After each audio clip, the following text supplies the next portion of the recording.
पण मला थोडंसं असं खंत आहे की मराठी मूवीजला तेवढा शो द्यायला पाहिजे. पण ऑडियन्स कुठे आहे बाबा? आणि ऑडियन्स पण नाहीत हा, ते पण एक आहे. ऑडियन्स किती रे? बॉलिवूड मूवीजला जर इतकं सपोर्ट करू शकता तर मग आपल्या मराठी इंडस्ट्रीला का नाही? ते ठीक आहे. लागली बा असली बा आगाऊ बच्चा. वाईट या गोष्टीचं वाटलं की थिएटर भरतच रिकाम आहे. एक नंबर आहे.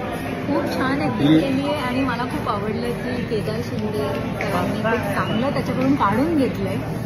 मला अजिबात एक्सपेक्टेड नव्हतं की सूरज किती चांगली ऍक्टिंग करेल.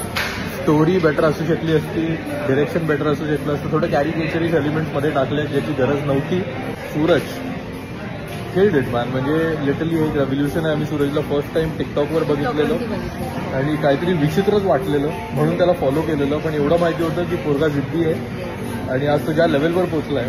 आणि मला वाटते ॲज अन इन्फ्लुएन्सर स्वतःची ॲज अ लीड कॅरेक्टर म्हणून मूवी हा पहिला व्यक्ती करतोय.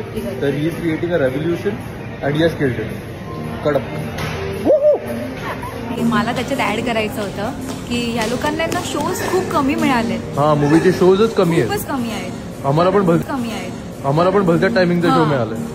तर मग त्याच्यामुळे पण मला थोडंसं असं खंत आहे की मराठी मूवीजला तेवढा शो द्यायला पाहिजे. पण ऑडियन्स कुठे आहे बाबा? आणि ऑडियन्स पण नाहीत हा, ते पण एक आहे. ऑडियन्स किती रे? बॉलिवूड मूवीजला जर इतकं सपोर्ट करू शकता तर मग आपल्या मराठी इंडस्ट्रीला का नाही? ते ठीक आहे. आमचं मीठ घेतलं का?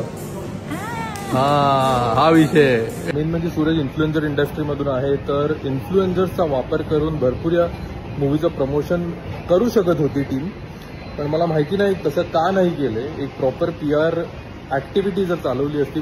ते होतं की कोलॅबरेशन करून झापूक झुपूकवर डान्स करत होते, पण तेवढंच नाही. बऱ्याच गोष्टी करण्यासारख्या होत्या आणि म्हणून मला वाटते पूर्णपणे जस्टिस या मूवीला मिळणार नाही. मराठी ऑडियन्स जर थिएटरमध्येच नाही गेले तर त्यांना कळणारच नाही की सूरजने पडद्यावर काय केलंय. एनिवेज जोपर्यंत थिएटरमध्ये तोपर्यंत बघून घ्या. मला वाटतं नंतर OTTवर येणारच आहे. त्यांचे जेवढे पैसे लावले ते निघाले तर पाहिजे. मग असं वाटतं ना की यार आपण पण जेव्हा आपला प्रोडक्ट काढू मार्केटमध्ये तेव्हा मराठी प्रेक्षक साथ देतील का नाही हा प्रश्न पडतो. हाच प्रश्न मला ब्लॉगिंगच्या वेळी पण पडत होता. कारण की अजून मराठी ब्लॉगर्स मोठे नाही होते. पूर्ण भारतातले सगळे ब्लॉगर मोठे झाले पण मराठी ब्लॉगर्स नाही होत मोठे. का ते आपले प्रेक्षकच जाणो. काय म्हणतेस? का मराठी इंडस्ट्रीला इतका सपोर्ट नाही मिळत? कारण आपली जी पब्लिक आहे मराठी पब्लिक ती तितका प्रतिसाद नाही देते जी द्यायला पाहिजे. बॉलिवूडला जर तुम्ही इतका प्रतिसाद देऊ शकतात तर महाराष्ट्रामध्ये राहून आपण मराठी माणसालाच नाही सपोर्ट करत. तरी चुकतंय ना कुठेतरी. थिएटरमध्ये पण अर्धे लोक तर नॉन महाराष्ट्रीयन होते. तर मराठी ऑडियन्स आहे कुठे?